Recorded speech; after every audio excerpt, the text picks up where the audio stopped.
जय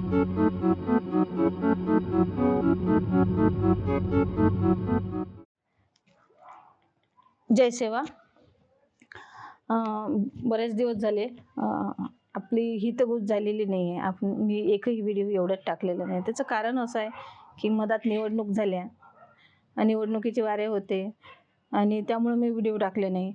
त्यानंतर मधात भरपूर कामं निघाले आणि काही आपल्याच समाज बांधवाचे काही विषय होते. म्हणजे काही ग्रुपला व्हॉट्सअप प्रेमी असतात ना, व्हॉट्सअप प्रेमी ग्रुपला काही टाकायचे, त्यामुळं थोडं मन पण म्हणते ना खटास होऊन जातं. अशा पद्धतीने थोडंसं दुखावल्यासारखं झालं. पण काही नाही, शेवटी आपलेच बांधव आहे. आणि त्यामुळं आता परत एक रात्री फोन आला की जून महिना येत आहे. जून महिना आता उद्यापासून जून महिना चालू होत आहे, कसं होईल. आणि काही पोरांचे ST कॅटेगरीमध्ये फॉर्म भरण्यात आले, त्यामुळं कसं होईल बा. तर परत कसं एक व्हिडिओ टाकायचा होता, मला सांगायचं होतं की आपल्याला काय करायला पाहिजे. आता सर्वांना माहिती आहे की आपण 26 जानेवारीपासनं तर 11 फेब्रुवारीपर्यंत आपलं उपोषण चाललं. उपोषण झालं. 5 फेब्रुवारीला आपलं जन आंदोलन, इतकं मोठं रस्ता रोको आंदोलन झालं की शासनाच्या नाकामध्ये दम आला. आपली शासकीय बैठक लागली. त्या बैठकीच्या अनुषंगाने आपल्याला एक आपल्याला चांगलं गाईडलाईन म्हणून एक चांगली समिती गठीत झाली आणि DCM साहेबांनी म्हटलं की त्या समितीला आपण जे रिटायर जजची जी समिती आहे, त्या अभ्यासक जे असतात ते आपल्याला जून महिन्यापर्यंत त्यांनी वेळ मागितला. म्हणजे 6 महिन्याचा कालावधी आता संपत आलेला आहे. उद्यापासून जून महिना चालू होत आहे आणि त्यामुळं की नाही सगळ्यांना माहिती आहे की जून महिन्यामध्ये आपला रिझल्ट येणार आहे आणि सगळे आता आतुरतेने वाट पाहत आहे काय रिझल्ट येणार आहे. पण सगळ्यांनी आता समाज बांधवांनी एकत्रित येण्याची गरज आहे. कारण की जर समाज बांधव आज एकत्रित जर नाही राहिले ना, तर बाकीचे जे समाज विरोधक आहे ते तर तयारीतच आहे की आपल्या समाजाला न्याय मिळाला नाही पाहिजे, म्हणून आपल्या विरोधामध्ये ते पुरावे सादर करत आहे. असे त्यांची जे मनीषा आहे ते पूर्ण झाली नाही पाहिजे, हे तुम्ही लक्षात घ्या. कारण की बघा, आपणच आपसामध्ये जर भांडलो, आपसामध्ये जर म्हणत राहिलो गोंड गवारी गवारी, मला सांगा, सगळेच म्हणतात, कोर्ट सुद्धा म्हणते गोंड गवारी आणि गवारी एकच आहे. आपण सुद्धा म्हणतो की आपण आदिवासी आहोत, गोंडियन प्रांतामध्ये राहणारे जे गवारी आहे ते आपण गोंड गवारी आहोत. कारण की आपण गाय राखणारे लोक आहोत, आपण आदिवासी आहोत, आपण वाघदेव नागदेवाची ढालदेवाची पूजा करणारे लोक आहोत, आपण आदिवासी आहोत. हे आपलं अस्तित्व सिद्ध करण्यासाठी इतके वर्ष गेले आणि त्याचा फायदा जे समाजविरोधक लोक आहेत त्यांनी याचा फायदा घेतलेला आहे, हे तुम्ही लक्षात घ्या. म्हणून आज आपल्याला एकत्रित येण्याची खूप गरज आहे. सगळ्यांनी एकत्रित या, सगळं सोडून द्या. कारण की आपल्या पोरांचं नुकसान होणार आहे यामध्ये. आपलं नुकसान नाही, पण आपलं तर झालंच आहे. आता 3 पिढ्या आपल्या गारद झाल्या, पण आता आपल्या जी समोरची जी पिढी ही गारद झाली नाही पाहिजे, यासाठी तरी एकत्रित या. मी तुमचे हात जोडतो, कृपा करा, समाजावर कृपा करा.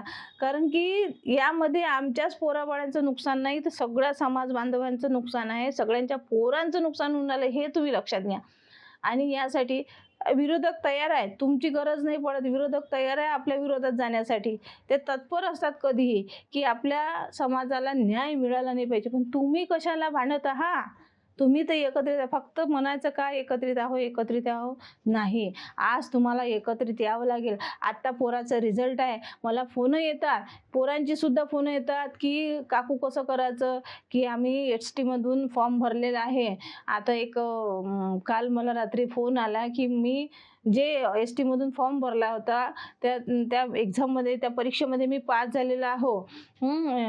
आणि त्यानंतर शारीरिक परीक्षा जी असते त्यामध्ये सुद्धा ते पोरगा पास झालेला आहे ST कॅटेगरीमध्ये. पण आता व्हॅलिडिटी मागितल्यानंतर काय होणार? आता हा सगळ्यांना हा प्रश्न पडतो, सगळ्यांचाच आहे. माझ्या मुलीने सुद्धा ST कॅटेगरीमधूनच फॉर्म भरलेला आहे, तिचे सुद्धा एक्झाम राहणार आहे. मला सुद्धा तेच हे करायचं आहे. पण या वेळेनं आपण जर एकत्रित आलो नाही तर काय होईल ते तुम्हाला पण माहीत आहे आणि मला सुद्धा माहीत आहे. म्हणून आपल्याला एकत्रित येण्याची गरज आहे यावेळेला सुद्धा. आता मला एक सांगायचं आहे तुम्हाला, सगळ्या जणांना मी हात जोडून विनंती करते. बघा, जर आता रावण हा खूप बलाढ्य होता, त्या रावणाला 18 पुराणाचं ज्ञान होतं. तुम्हाला सर्वांना माहीत आहे, तरीसुद्धा हरला आणि राम जिंकले.